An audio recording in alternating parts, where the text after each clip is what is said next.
आपने हमज़ा का नाम तो सुना होगा, जो डोडा में काफ़ी ज़्यादा वायरल है। डोडा की बात नहीं करूँगा मैं, जम्मू कश्मीर की बात करूँगा। हमज़ा वो शख्स है जहाँ पर लोगों की उम्मीदें ख़त्म हो जाती है, वहाँ पर हमज़ा पहुँचकर उन लोगों को भरोसा देता है। आपने देखा होगा कि 2-4 दिन पहले एक हायर सेकेंडरी स्कूल में पढ़ने का वाला बच्चा जो दरिया में गुलाबगढ़ में बह गया, उसके बाद जो है लोगों की उम्मीद जो है वो ख़त्म हो चुकी थी। जब हमज़ा तक ये बात पहुंची तो हमज़ा डोडा से गुलाबगढ़ पहुंचा। गुलाबगढ़ वो इलाका है जो डिस्ट्रिक्ट रियासी का दूर दराजा इलाका है, आखिरी कोना गुलाबगढ़ का है। हमज़ा भाई, आप गुलाबगढ़ पहुंचे, कहीं ना कहीं लोगों को उम्मीदें ख़त्म हो चुकी थी, फिर उसके साथ बाद आपसे रब्ता किया, आप वहाँ पर गए, क्या लगता था वहाँ पर कि ये डेड बॉडी रिकवर हो पाएगी या नहीं? सबसे पहले आपका बहुत शुक्रिया। तो मैं जब घर से निकला था तो मैंने सिर्फ एक डल जैसा देखा था कि एक किनारा है वहाँ पे। जब मैं स्पॉट पे पहुँचा तो देखा पानी बहुत कम था, पर वहाँ पे जो है खड्डे बहुत ज़्यादा थे, उससे काफ़ी दिक्कतें आ रही थी। तो पहले दिन हमने रेस्क्यू किया वहाँ पे, उसमें लोकल्स का काफ़ी साथ रहा। तो पहले दिन हमें SDRF साथ थी, फिर दूसरे NDRF भी आई। तो उसके बाद हमने एक दिन ढूंढा वहाँ पे, तो बॉडी का हमें खास पता नहीं चला। फिर वहाँ से हम दूसरे दिन हमने स्टार्ट किया, वहाँ से 6 किलोमीटर पर आए। तो शाम के टाइम अब हमने क्लोज ही कर लिया था एक हिसाब से कि अब हम सोच रहे थे कि हम कल आएँ। तब तक ये कि बॉडी को पाइप से कुछ लगा, फिर जब वापस में वहाँ पे गया तो मैंने हाथ मारा तो बॉडी हमें निकली। कितने दिन ये आपने ऑपरेशन जारी रखा, कितने दिन आप उस पानी में ढूंढते रहे, लमसम आप ये बता सकते हैं? 2 दिन रेस्क्यू रहा मेरा, और बॉडी नहीं मिलती शायद आज भी हम ढूंढते। मेरा इरादा था कि मैं आज भी ढूंढूं और कल मैं घर जाऊँ। हमज़ा भाई, हमने देखा है कि आप जब भी आप जाते हैं बगैर लालच के, बगैर एक्विपमेंट के आप पानी में उतरते हैं, डर नहीं लगता आपको?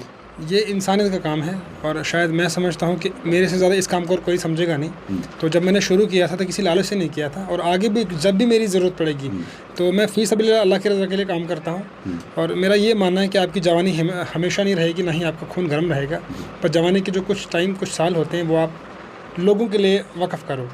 तो आगे भी मेरी ज़रूरत पड़ेगी, आगे भी आऊँगा, चाहे मुझे सामान मिले या ना मिले, चाहे मुझे जॉब मिले या ना मिले। तो ये है कि मेरा जो हुनर है इसको मैं सही जगह पे इस्तेमाल कर रहा हूँ। हमज़ा भाई, हमने देखा कि हर जगह आप जाते हैं, आज तक आपको किसी गवर्नमेंट की तरफ से कोई ऑफ़र आया हो या किसी ने आपको कहा होगा कि हम आपको सिलेंडर वगैरह देंगे या आपको कोई जॉब वगैरह देंगे, कभी इस तरीके का कोई ऑफ़र आपको आया? अभी तक तो फ़िलहाल कुछ भी नहीं आया। और जब मैंने शुरू किया था तब मैंने इस लालच से शुरू नहीं किया था कि मतलब मुझे कोई जॉब का ऑफ़र आएगा, पर यह है कि गवर्नमेंट चाहे तो कर सकती है। तो और आप देखें कि ऐसे ऐसे बंदे हैं जिनको मतलब तैराकी नहीं आती है, वो भी है इसमें, मगर मैं तो इतना काम कर रहा हूँ, मुझे लालच नहीं है जॉब की। आप यकीन माने कि मेरा जो काम है वो लोगों के लिए, मजबूरों के लिए है। और जब मैं उनकी फैमिली के पास पहुँचता हूँ मुझे अंदर से अजीब ही लगता है। मैं काफ़ी इमोशनल इंसान हूँ, और मैं समझता हूँ कि जब कोई हादसा होता है तो मुझसे ज़्यादा तकलीफ़ और किसी को नहीं होती होगी, वो चाहे जम्मू कश्मीर का कोई भी कोना हो। तो मैं निकल पड़ता हूँ घर से। कल हम देख रहे थे कि जो हमारी SDRF है या NDRF है वो तमाशा देख रही थी। वो जहाँ से आपने डेड बॉडी को रेस्क्यू किया, हमने देखा कि काफ़ी मुशक्क़त के साथ आप बग़ैर किसी कोई जैकेट नहीं आपने पहनी थी लाइफ वाली, कोई कुछ नहीं, आप बग़ैर उस ख़तरे से आप वहाँ पे चले गए।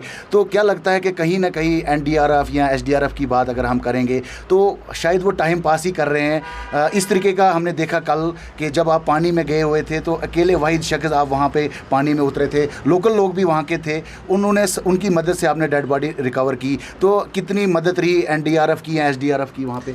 मैं समझता हूँ कि ये मेरा अकेले का काम नहीं, वो चाहे NDRF हो या SDRF हो या लोकल हो, सबने पूरी कोशिश की, और जिसको जितना बन रहा था वो उतना कर रहा था।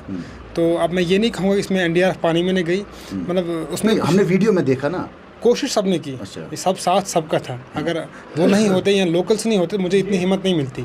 तो ये है कि मेरा काम है, मैं जितना कर पाता हूँ मैं उतना अपना काम ईमानदारी से करता हूँ। मैंने अपना बेस्ट किया, बाकी कोई और क्या कर रहा है मुझे उससे नहीं। बाकी हमें किनारे पे साथ भी बहुत होता है कि अगर लोग खड़े भी हों तो वो भी बहुत होता है। आप मुझे इतना सा बताएं कि आप गुलाबगढ़ आए, क्या कहना चाहेंगे गुलाबगढ़ के लोगों के लिए? आप गुलाबगढ़ के लोगों से मिले, क्योंकि ये एक दूर दराज इलाका है, शायद मुझे लगता है कि किसी भी गवर्नमेंट की इस इलाके के ऊपर नज़र नहीं होगी, लेकिन वाहिद आप एक शख्स हैं जो डोडा से गुलाबगढ़ आए, तो क्या कहना चाहेंगे गुलाबगढ़ के लोगों के लिए? मेरा काम इंसानियत का है, वो चाहे गुलाबगढ़ हो या कश्मीर हो या रामबन हो, कहीं भी हो तो मैं जाऊँगा। और ये जो यहाँ के लोगों की इंसानियत और हमदर्दी है, ऐसा प्यार मुझे कश्मीर में मिला था, और मुझे बिल्कुल वैसा ही महसूस यहाँ भी हो रहा है कि यहाँ के लोग और लोकल लड़के जो कि वहाँ पे जब हादसा हुआ था तो कुछ ऐसे लड़के थे जिनको तैरना नहीं आता था, वो पानी में उतर रहे थे। और सेम मैंने यहाँ भी वैसा देखा, हज़ारों के साथ लोग हमारे से नौजवान थे और जिनको तैरना भी नहीं आता था वो भी लगे थे। तो मैं अल्फाज बयान नहीं कर सकता, चाहे वो ये यहाँ का लोकल हो या नौजवान हो, सबका बहुत बहुत शुक्रिया। अगर आने वाले समय में कोई यूथ, कोई नौजवान अगर आपके साथ रहे, आपसे ट्रेनिंग सीखे, तो क्या आप ट्रेनिंग करवाने के लिए तैयार हैं? बिल्कुल, मैं चाहता हूँ कि जब भी कोई हादसा हो तो स्पॉट पे लड़के तैयार हो जिनको कम से कम इतना तैरना आता हो कि कम से कम वो रेस्क्यू कर पाएँ दूसरों को और अपने आप को भी। तो उसके लिए मैं जब भी मेरी किसी को भी ज़रूरत हो, मैं 10 दिन का कोर्स सिखा सकता हूँ। जहाँ जिस भी डिस्ट्रिक्ट में मेरी ज़रूरत हो वहाँ की एडमिनिस्ट्रेशन मुझे बोल सकती है। तो जो लड़का सीखना चाहे रेस्क्यू को लेके तो मैं सिखाऊंगा ज़रूर, ये मेरी खुशकिस्मती होगी। शुक्रिया हमज़ा भाई, आपने हमें समय दिया। हम अब जो है जाहिद भाई से बात करेंगे, क्योंकि जाहिद साहब को आप लोग जानते होंगे कि एडवोकेट है। हमने देखा कि इनका भी बहुत बड़ा रोल रहा इस पूरे इस जब ये डेड बॉडी रिकवर की। तो जाहिद भाई क्या कहना चाहेंगे हमज़ा भाई के लिए आप? हमज़ा भाई की जितनी तारीफ़ करें उतना कम है। हमज़ा भाई जो है वो सिर्फ़ यहाँ माहौर गुलाबगढ़ के लिए नहीं आए, पूरे JNK में जाते हैं। और सबसे बड़ी बात यह है कि जो बिना किसी लालच के, बिना किसी वो फाइनेंशियल वो लेते हैं, सपोर्ट लेते हैं, ये जो है अपनी मजदूरी करके वही कमाई जो है वहाँ खर्चाते हैं लेके, और लोगों का दर्द समझते हैं। जहाँ जहाँ ये पहुँचते हैं ये महसूस करते हैं लोगों का दर्द, वो डेड बॉडीज़ निकालने के लिए जिनके माँ बाप को जो उस टाइम दर्द होता है कि डेड बॉडी मिल जाए, तो ये वहाँ पहुँचते हैं। और इनके लिए तो हम पूरे रियासी डिस्ट्रिक्ट के साथ साथ सब डिवीज़न माहौर और गुलाबगढ़ की आवाम जो है इनके बहुत बहुत शुक्रगुजार है जो यहाँ पर पहुँचे और यहाँ इन्होंने रेस्क्यू किया। क्या लगता है जाहिद भाई, ऐसे शख्स को, ऐसे नौजवान को क्या सिलेंडर की ज़रूरत नहीं है? क्या ऐसे नौजवान को सिलेंडर देना चाहिए था? जबकि ऐसे जहाँ पे हर महकमा फेल हो जाता है वहाँ पे ये पहुँच जाता है हमज़ा भाई। नहीं, इक्विपमेंट्स तो देने ही चाहिए थे, वो तो गवर्नमेंट की जिम्मेवारी बनती है, साथ साथ में हम लोगों की जिम्मेवारी भी बनती है। गवर्नमेंट और एडमिनिस्ट्रेशन की तो बनती है और हमारी बनती है। और दूसरी बात यह है कि मेरी एक अपील रहेगी गवर्नमेंट से भी और एडमिनिस्ट्रेशन से भी कि हमज़ा भाई को या तो SDRF में या NDRF में जो है इनको एक नौकरी मिलनी चाहिए। बेहतर ये रहेगा कि आप NDRF और SDRF के अगर 100 बंदों को ड्रॉप भी करते हैं और उसकी जगह हमज़ा भाई को लगाते हैं और हमज़ा भाई अकेला जो है पूरा संभालेगा, पूरी स्टेट संभालेगा, इतना टैलेंट है इनमें। शुक्रिया, ये थे हमज़ा भाई जो डोडा से आज गुलाबगढ़ पहुँचे थे 2 दिन 4 दिन पहले। जो डोडा से पहुँचा था, कहीं ना कहीं उस परिवार को उम्मीद जो है वो जागी हुई थी।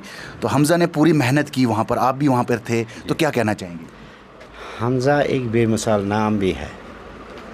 हमज़ा ने इस गुलाबगढ़ को एक हौसला दिया। ये जो नौजवान जनरेशन जो है इसको इसने अप किया है और आज उस जगह पे डेड बॉडी मिलना बहुत महल था।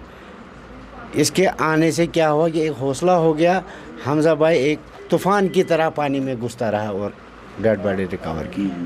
और आपने बोला था कि इसके लिए गवर्नमेंट नौकरी होनी चाहिए। जाहिद साहब ने भी बोला नौकरी तो होनी चाहिए, मगर मैंने आपके पहले SDM साहब से भी कहा कि इसको हमारे तरफ से, गवर्नमेंट की तरफ से यहाँ से कुछ नहीं मिला, कम से कम इनाम में इसको वो दे दो, सर्टिफिकेट तो है। मैंने उनसे अर्ज़ की है कि इसको वो दे दो, वो सामान जो किट वगैरह दे दो। वो SDM साहब से बात हुई है, इंशाल्लाह उम्मीद है वो हो जाएगी। उसके बाद यहाँ की नौजवान जनरेशन जो है वो उसके लिए भी इसने बोला कि मैं इनको सिखाऊंगा। और हम सबों से, अमीन साहब से, जाहिद साहब से, नवाज़ साहब से, इनसे साहब से गुजारिश करते हैं कि एक NGO तैयार करो, NGO तैयार करके और एक ट्रेनिंग का भी ये यहाँ शुरू। हालांकि ये एक बहुत बड़ी बात है, एक शख्स जो है वो फ्री में सिखाता है ये चीज़ें, तो बच्चों को सीखनी चाहिए। बड़ी बात है ना, सीखना चाहिए ना, ये तो ज़रूरी है। मैं आपको बताऊँ, कहाँ गुलाबगढ़, कहाँ बगा के लोग यहाँ से रोटी लेके और वहाँ वो सर्च करते थे क्योंकि उनको ट्रेनिंग थी। आम वहाँ के आदमी को तो पता ही नहीं था दरिया में क्या करेंगे। तो बड़ी बात यही है और बहुत मुबारक है हमज़ा भाई के लिए। उसके बाद जब हमने यहाँ से स्टार्ट किया तो इन्होंने कहा हमने शाम को स्पॉट पे जाके हमने जगह देखनी है। तो जब स्पॉट पे हमने रात को जगह देखी तो तुरंत मैंने बात की हमज़ा भाई से कि आपको क्या लगता है कि डिस्टेंस कहाँ से कहाँ तक जाए। इसने कहा कि 1-1.5 किलोमीटर के अंदर ही बॉडी है, वह ज़्यादा दूर नहीं जाएगी।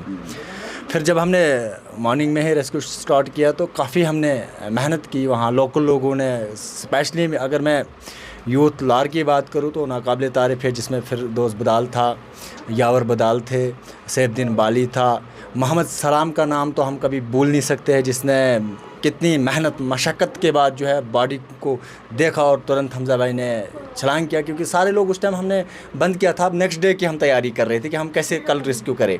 सवाल आपसे करूंगा, क्या हमजा भूलेगा गुलाबगढ़ के लोगों को? ये हिस्ट्री में याद रखा जाएगा और ये हिस्ट्री में भी याद रखा जाएगा और हिस्ट्री में गुलाबगढ़ के लोग इसको याद करेंगे। ये कोई छोटा मोमेंट नहीं। इससे पहले भी जाहिद भाई ने बात की थी कि कुछ डेड बॉडी हमें मिली नहीं आज तक। शायद हमजा भाई उस टाइम हमारे पास यहाँ होते तो शायद मिल गई होती। तो ये हिस्ट्री में याद रखा जाएगा और हम कितना शुक्रिया अदा करें हमजा भाई का और यहाँ की लोकल टीम्स का, वॉलंटियर्स का, वो कम है, नाकाबिले तारीफ़ है। आज हमें मौका मिला इनसे बातचीत करने के लिए। आपको कैसी लगी इसकी वीडियो? आप भी अपना प्यार जो है वो कमेंट बॉक्स में ज़रूर रखिएगा। फिलहाल मुझे और मेरे कैमरामैन को दे इजाज़त। अस्सलाम वालेकुम, वादा। गर्मियों की शुरुआत होते ही आपको राहत देने के लिए ओम साई इंटरप्राइजेज आपके लिए लेकर आए हैं डेक्कन के एसी, एक्साइड बैटरीज व इन्वर्टर की फुल रेंज और साथ में ओरिएंट फैन की पूरी रेंज, वो भी होलसेल प्राइस पर आपको मिलेगा रिटेल में। यानी गर्मी से राहत के साथ साथ पैसे की फुल वसूली और भी फुल स्टॉक के साथ, ताकि आप कभी भी आएं और पाएं होलसेल के दाम पर रिटेल में सब कुछ। डेक्कन एसी और एक्साइड बैटरी पर अब इजी फाइनेंस भी उपलब्ध है। साथ ही ओरिएंट फैन की पूरी रेंज और डेक्कन के एयर कंडीशनर्स के डीलर बनने के लिए भी संपर्क करें। हमारा पता है ओम Sai enterprises, Tirth Nagar market, near Poonch house, Talab Tilo road, Bohri, Jammu. Phone number 0191 255 4359, 0191 255 4360 और 990606 8883।